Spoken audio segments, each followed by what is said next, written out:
la certezza della salvezza. Noi credenti siamo certi della salvezza. Non serviamo il Signore nel dubbio. E questa è una cosa grande che caratterizza i figli di Dio. Vi chiedo collaborazione di leggere con me qualche verso. Ma intanto vogliamo iniziare dal primo verso da cui partiamo. E lo troviamo scritto in 1 Giovanni capitolo 5 versetto 13, non l'Evangelo, ma la prima lettera di Giovanni, capitolo 5, versetto 13.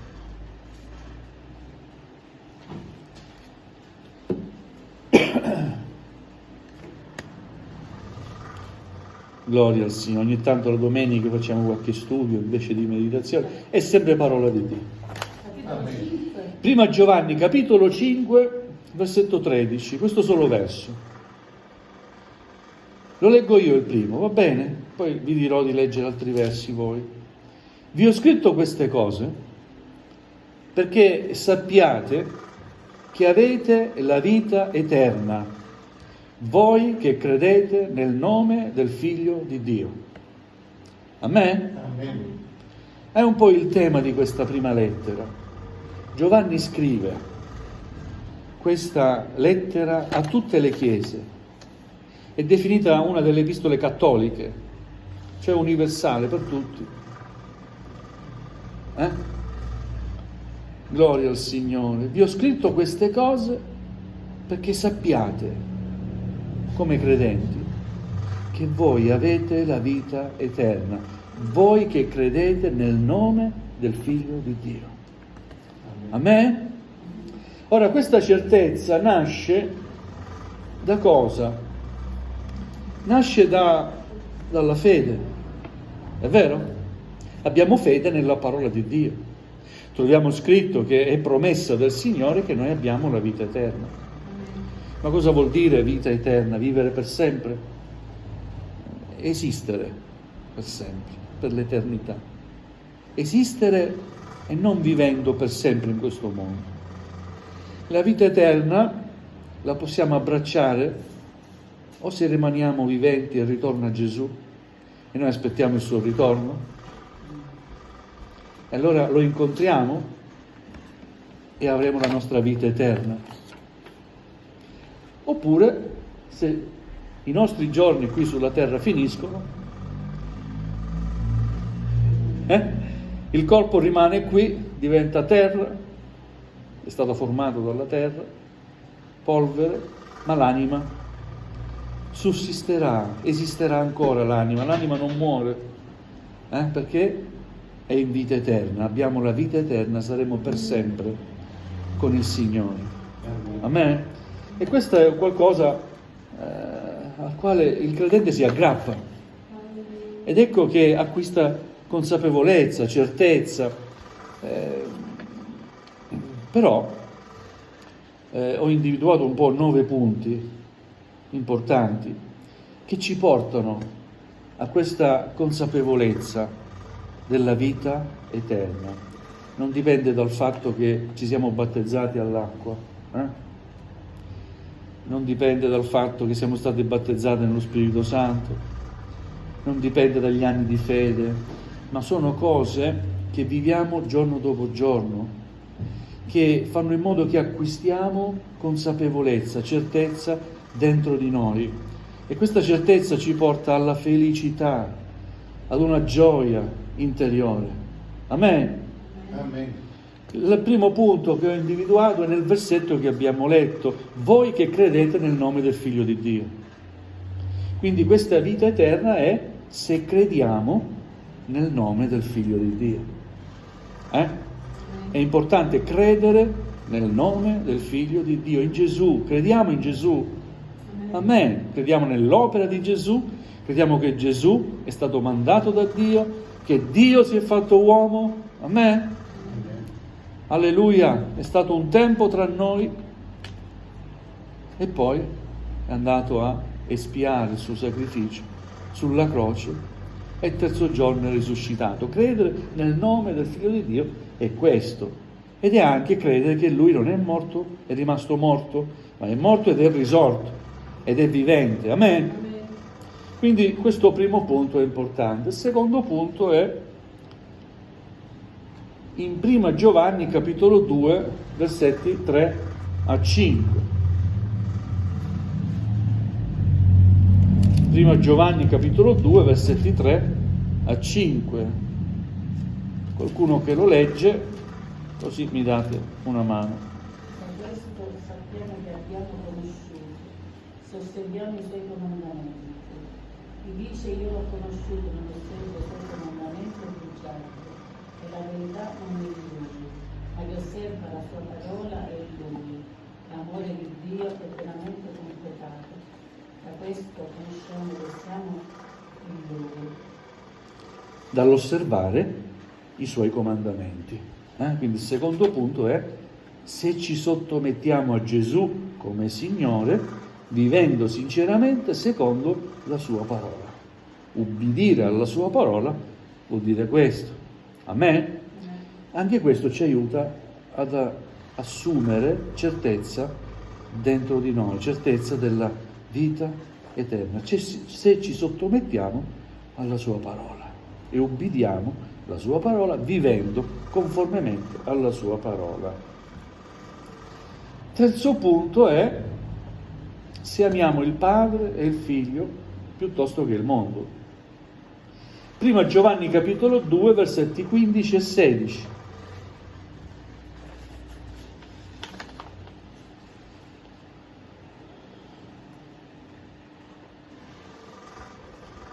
Non amate il mondo né le cose che sono nel mondo. Se uno ama il mondo, l'amore del Padre non è in lui. Perché tutto ciò che è nel mondo, la concupiscenza della carne, la concupiscenza degli occhi, la superbia della vita, non viene dal Padre, ma dal mondo. Amen? Cioè il credente è chiamato a fare una scelta di campo, una scelta coerente e definitiva.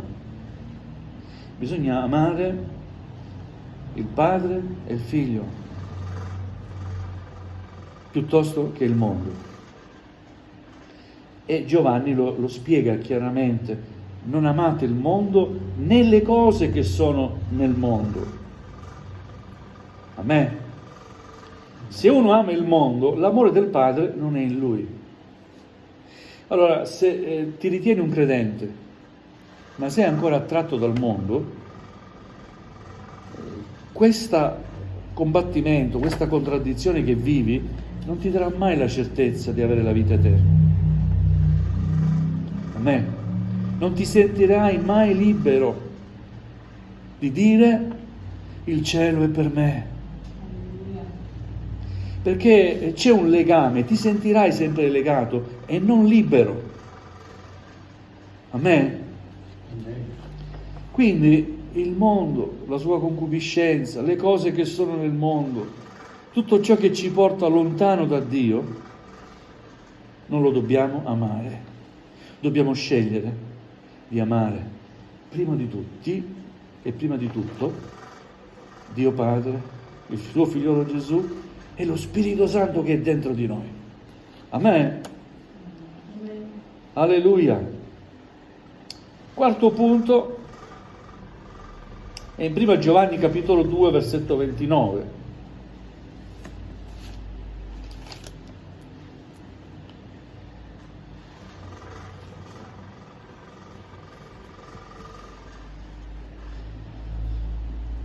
Sono un versetto. Se sapete che Egli è giusto, sappiate che anche tutti quelli che praticano la giustizia sono nati da Lui. Amen? Quindi, se con perseveranza facciamo ciò che è giusto, secondo i principi di Dio, acquisiamo consapevolezza della vita eterna. Amen? Se c'è questo se sapete che Egli è giusto, fratelli, è giusto il Signore. Amen. Quindi se sapete che Egli è giusto, sappiate anche tutti quelli che praticano la giustizia sono nati da Lui. Praticare la giustizia vuol dire fare ciò che è giusto agli occhi di Dio. Credo che ogni figlio di Dio sappia ciò che è giusto e ciò che non è giusto. Perché? Perché abbiamo la parola di Dio. O no? Ci insegna la parola di Dio. E quindi cosa significa fare ciò che è giusto? Metti in pratica l'insegnamento della parola di Dio. Vivi coerentemente all'insegnamento della parola di Dio. E allora acquisterai certezza dentro di te della vita eterna. Amen. E siamo arrivati al quarto punto. Ancora altri 5 punti. Punto 5. Prima Giovanni capitolo 3, versetto 14 e versetto 19.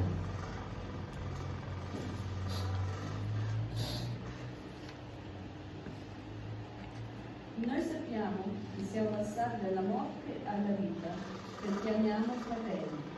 Chi non ama rimane nella morte. Da questo conosceremo chi siamo della verità e renderemo sicuri i nostri cuori davanti a Lui. Amen. Quindi un'altra gloriosa verità, un altro punto che ci fa acquisire consapevolezza della vita eterna è amare. Amarci. Amarci gli uni con gli altri. Noi sappiamo che siamo passati dalla morte alla vita perché amiamo i fratelli. Amen? Gesù dice: da questo conosceranno che siete veramente i miei discepoli, se vi amate gli uni con gli altri, come io ho amato voi. Amarci ci rende più sicuri della vita eterna. Amen. Difatti, vedete, da questo conosceremo che siamo della verità e renderemo sicuri i nostri cuori davanti a Lui. Amen?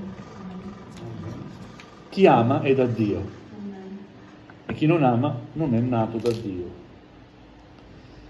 Sesto punto.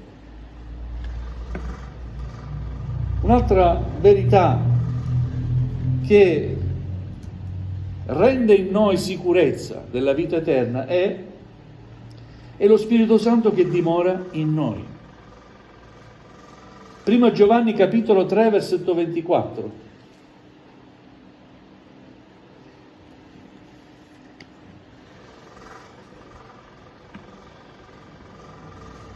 Io sempre i suoi comandamenti rimane in Dio e Dio in lui.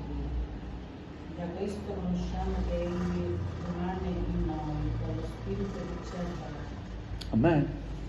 È chiaro la parola di Dio, vero? Come fai a sapere, avere la certezza che Dio è dentro di te? E mica è una persona che entra dentro di te, una persona fisica, è il suo spirito che entra dentro di noi. Amen. E ci dimostra dentro di noi, perché ci parla, sentiamo la sua presenza nello spirito, che noi siamo in Lui. Un altro versetto, prima Giovanni 4, versetto 13.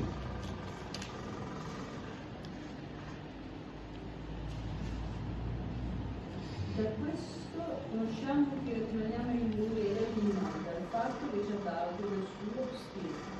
Amen. Quindi il fatto che ci ha dato del suo spirito, non il suo spirito, ma del suo spirito, una parte di lui è dentro di noi.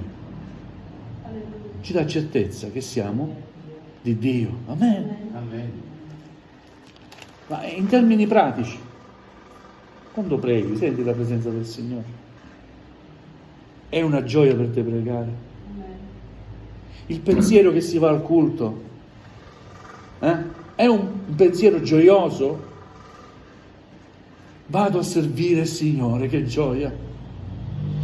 Oppure, uffa, è domenica, e ci vado, se no chissà che possono dire, poi il pastore mi chiama. No, questo non ti dà certezza della vita eterna. Amen? Amen.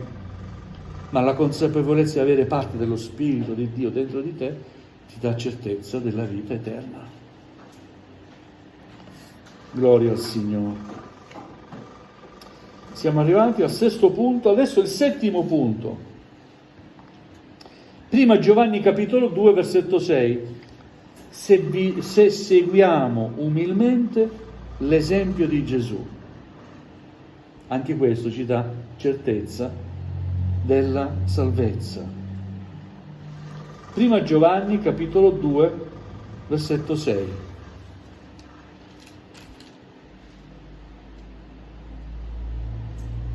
Dice di rimanere in lui, deve camminare come egli camminò.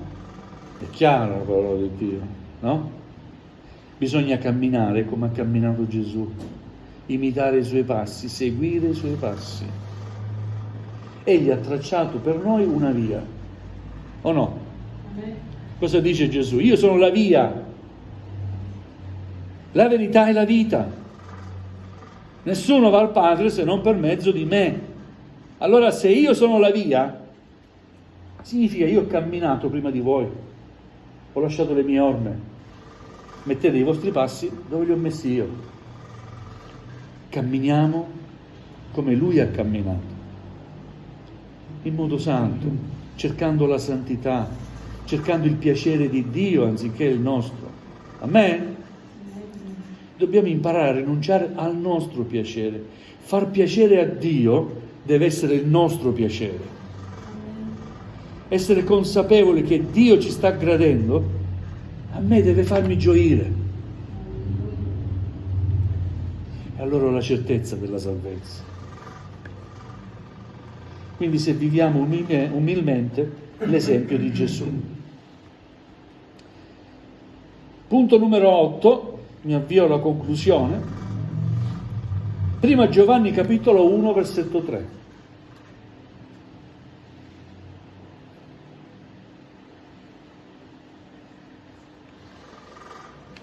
Quindi abbiamo visto e udito, noi lo annunziamo anche a voi, perché voi pure siate in comunione con noi, la nostra comunione è con il Padre e con il Figlio suo, Gesù Cristo.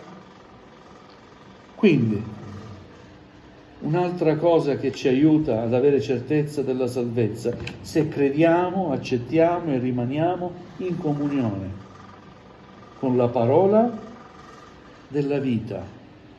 Se siamo in comunione con la parola, siamo in comunione anche con altri che sono in comunione con la stessa parola. Siamo in comunione l'uno con l'altro, amen?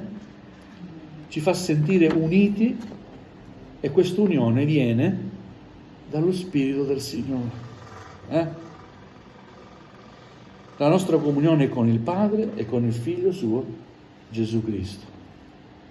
Siamo tutti uno in Cristo Gesù. Davvero?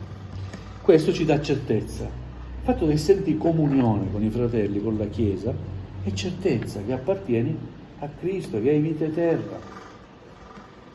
Perché la Chiesa appartiene a Cristo.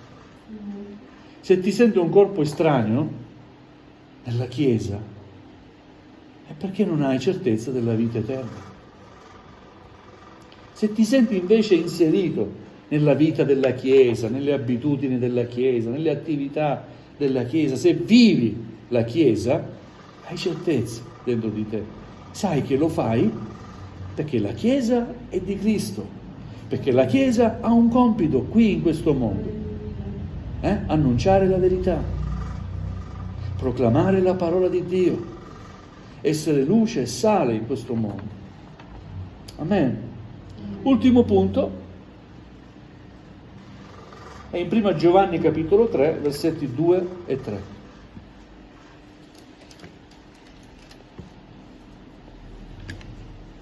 Carissimi, ora siamo figli di Dio, non è stato ancora manifestato ciò che saremo. Sappiamo che quando Egli sarà manifestato saremo simili a Lui, perché lo vedremo come Egli è. Chiunque ha questa speranza in Lui si e pura. Amen. Amen. Questo è l'ultimo punto.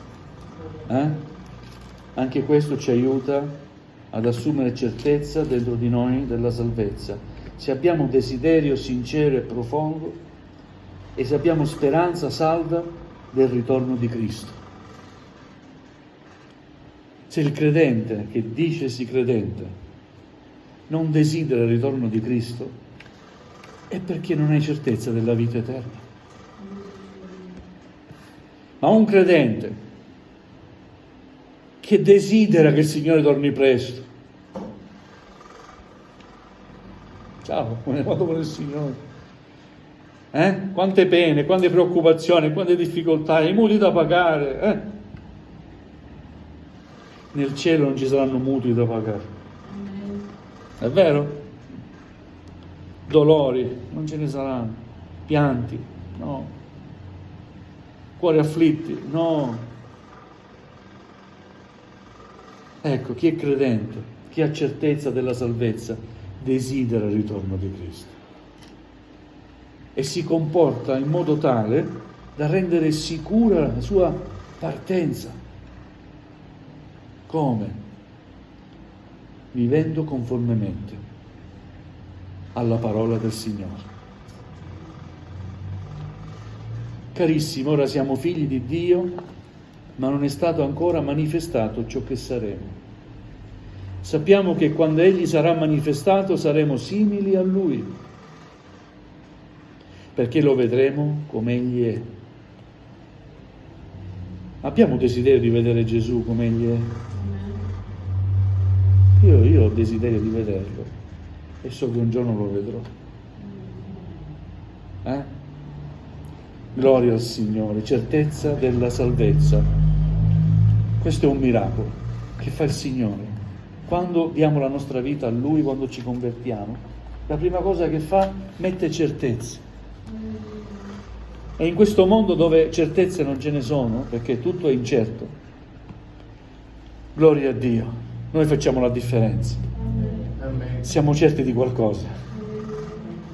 Ma di cosa sei certo? Che Gesù vive, che è andato in croce, ha versato il suo sangue e pensava a me, e che nessuno mi ama come mi ama Gesù, che mi vuole in cielo con Lui. Ho certezza e quando lo prego, Lui mi ascolta. Quando espongo a Lui i miei bisogni, Signore fa di tutto per soddisfare i miei bisogni, secondo quella che è la sua volontà e per il mio bene. Amen. Amen. Alleluia. Ringraziamo il Signore per questa certezza, che non è presunzione, ma siete presuntuosi voi. Voi cristiani evangelici siete presuntuosi, ma non ne siamo presuntuosi. E la parola di Dio ce lo dice e noi ci crediamo a questa parola. Non è essere presuntuosi, è fede. Amen. Se Gesù ti dice dove sono io sarete ancora voi, perché non ci devo credere? Se ho accettato Gesù nella mia vita, non sarò perfetto, nessuno lo è. Ma se mi sforzo ogni giorno di assomigliargli, rinunciando a qualcosa, capendo dove ho qualche errore, si cade, ci si rialza, ecco, nessuno è perfetto. Ma gloria a Dio, la certezza che il Signore ha messo nella mia vita, nella tua vita, in noi credenti, è qualcosa di meraviglioso che nessuno può comprendere. Parlando, sapete, con qualcuno di altre fede, professioni di fede, non hanno neanche la certezza di far parte del numero degli eletti, no? E la domanda sorge spontanea: ma per chi lo fai allora? È perché chissà se entro anch'io nel numero. Allora stai tentando? Ma questo è un Dio giusto? Ma se la parola di Dio mi dice che Dio ha mandato il suo figliolo per il mondo affinché chiunque crede in Lui non perisca ma abbia vita eterna, il Signore vuole salvare chiunque, e fra questo chiunque ci sono entrato anch'io per fede, anche noi per fede. Gloria a Dio. Vogliamo ringraziare il Signore. Chiniamo il nostro capo. Gloria a Gesù. Grazie.